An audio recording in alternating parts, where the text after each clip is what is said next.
Hello students, आज हम mycology part 2 में फंजाई के जनरल कैरेक्टर्स को कंटिन्यू करेंगे। तो फंजाई जो होती है ये कॉस्मोपॉलिटन डिस्ट्रीब्यूशन होती है। ये हर जगह सर्वत्र व्यापी होती है, सब जगह पाई जा सकती है। It can grow in aquatic habitats, it can grow in terrestrial habitats and it can be present in atmosphere also। तो जो फंजाई होती है वो पानी में, वो धरती के ऊपर किसी भी चीज़ के ऊपर ग्रो कर सकती है और इसके स्पोर्स इवन एटमॉस्फेयर में भी पाए जाते हैं। एटमॉस्फेयर में ये ग्रो नहीं होती है, लेकिन एटमॉस्फेयर में फंगल स्पोर्स जो होते हैं वो करीब 10 किलोमीटर तक हाइट तक पाए जा सकते हैं। और इसकी जो स्पीशीज़ है करीब ये 50,000 से लेकर 1,00,000 स्पीशीज़ तक इसकी आइडेंटिफाई की जा चुकी है। अब हम बात करेंगे फंजाई की लाइफ साइकिल की। तो फंजाई का जो जीवन चक्र होता है या जो इसकी लाइफ साइकिल होती है, इसमें दो इम्पॉर्टेंट फेज होते हैं। पहला फेज जो होता है वो होता है सोमेटिक फेज और वेजिटेटिव फेज, और another phase is reproductive phase.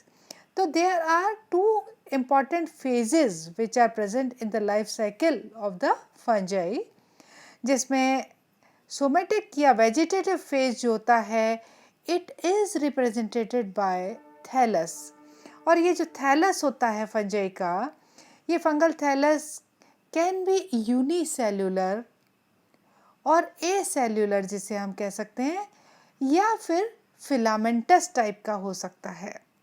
तो जो यूनिसेल्यूलर थैलस होता है फंजाई का, या जिसे हम एसेल्यूलर फंगस भी बोलते हैं, ये basically it is represented by, हम बात करें तो ये ईस्ट में या सैक्रोमाइसिस के अंदर या फिर सिनकाइट्रियम में ये यूनिसेल्यूलर थैलस पाया जाता है। और ये जो थैलस होता है as the name suggest unicellular मतलब सिंगल सेल्ड, तो ये होलोकार्पिक टाइप का होता है। होलोकार्पिक माने जब एंटायर सेल अंडरगोज रिप्रोडक्शन, वो रिप्रोडक्टिव बॉडीज बनाती हैं।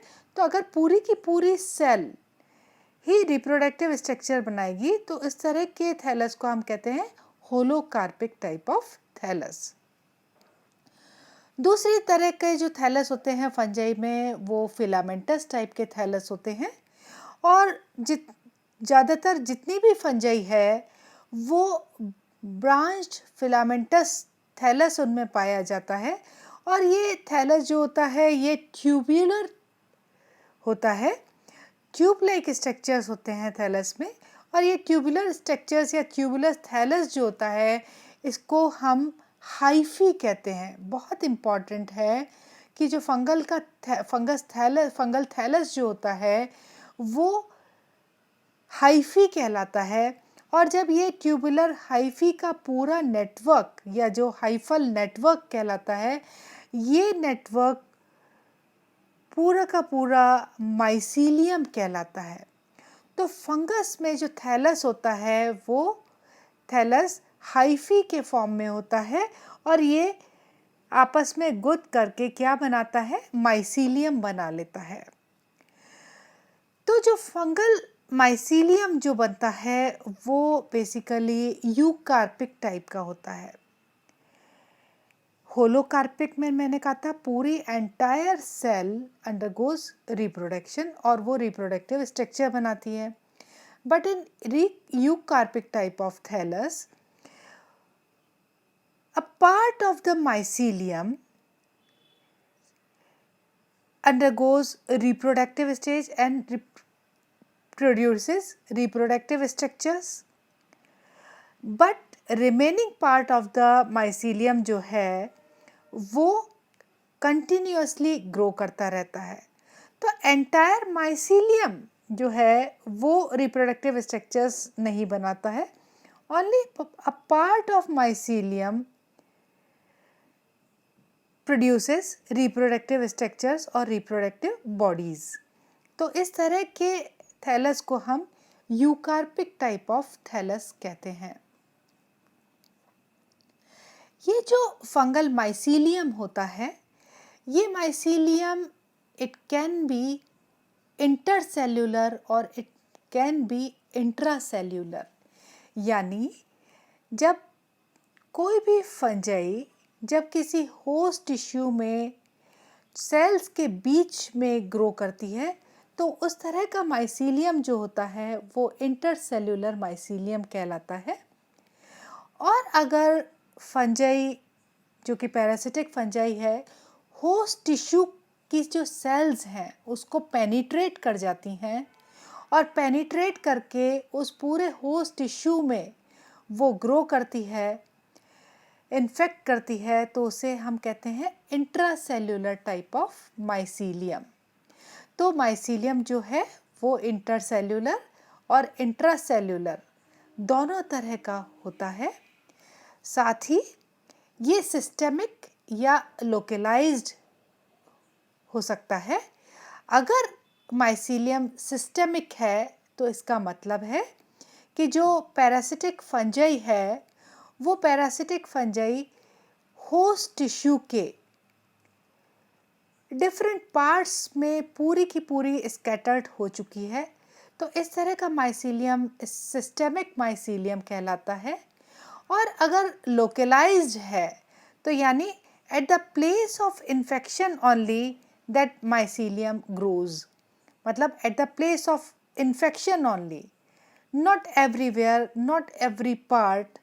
अगर पूरे पार्ट में अगर माइसीलियम ग्रो कर रहा है तो पूरे होस्ट में उसके सारे पार्ट में माइसीलियम अगर फैल चुका है तो वो सिस्टेमिक होगा माइसीलियम, और अगर वो इन्फेक्टेड पार्ट पे ही ग्रो कर रहा है तो वो माइसीलियम लोकलाइज्ड टाइप का होगा।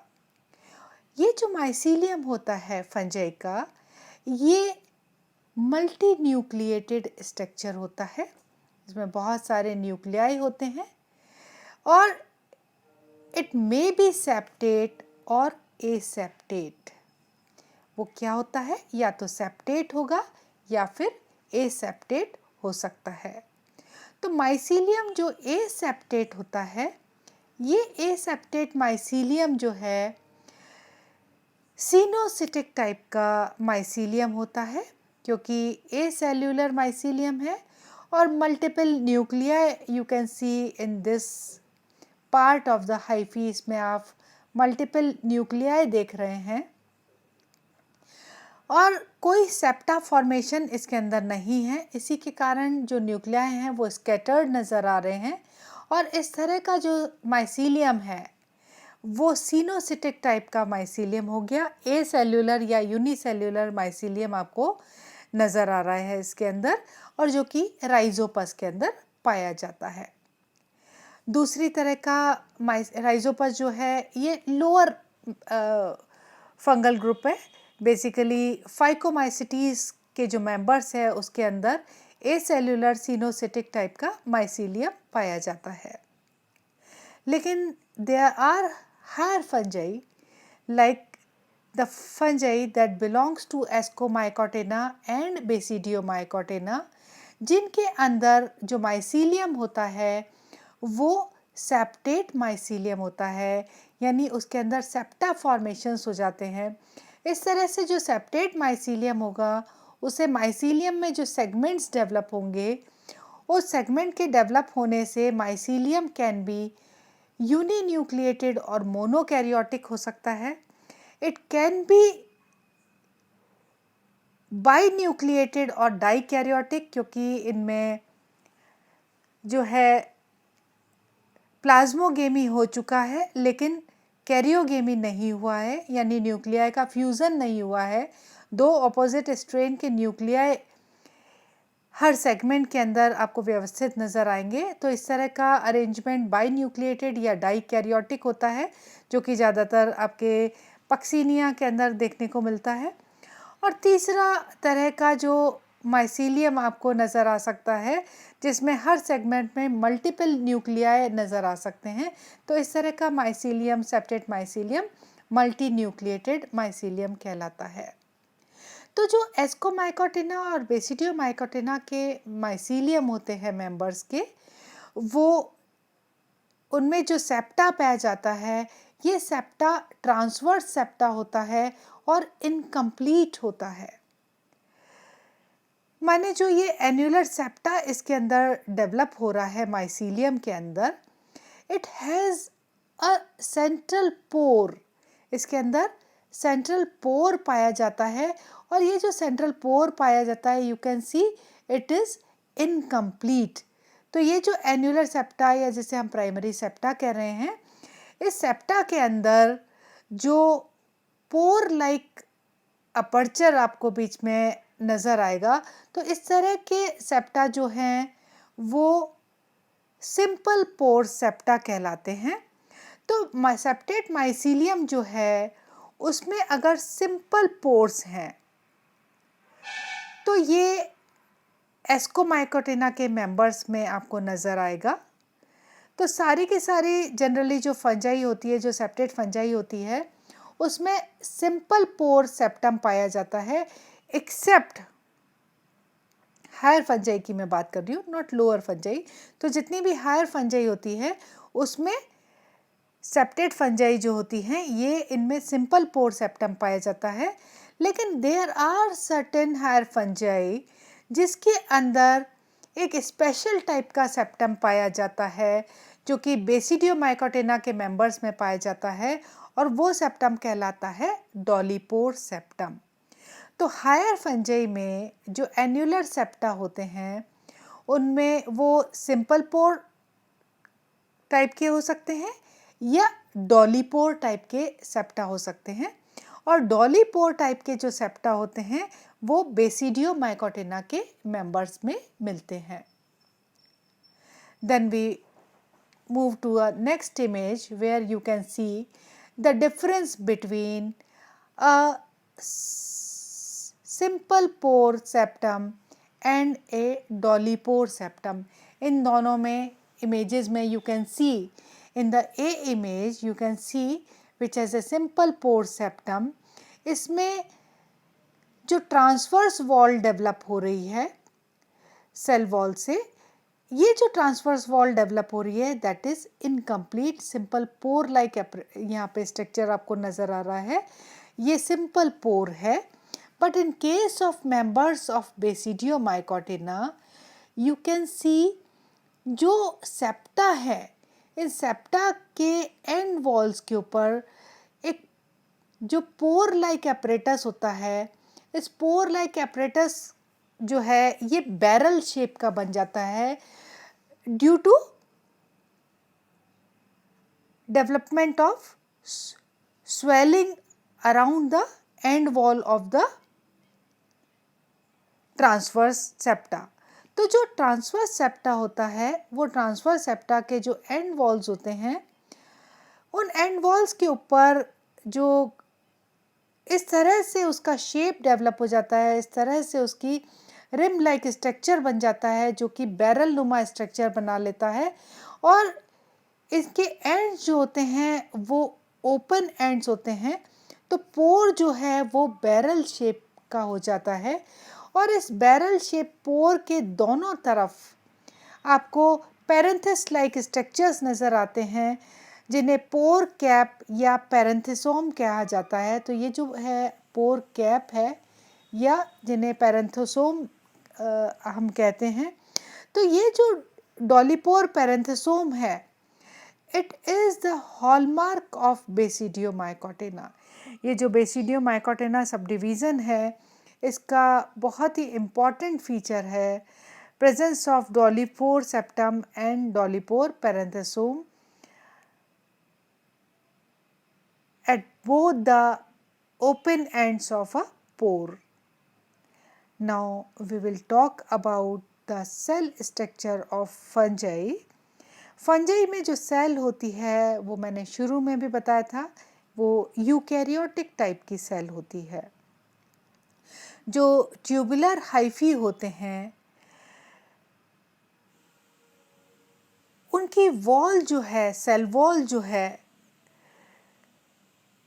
वो फंगल सेलुलोज या काइटिन की बनी हुई होती है। These are two important constituents या जिससे फंगल सेल वॉल बनी होती है, या तो फंगल सेलुलोज की बनी होगी या फिर काइटिन की, या इन दोनों से मिलकर के सेल वॉल बनी होती है।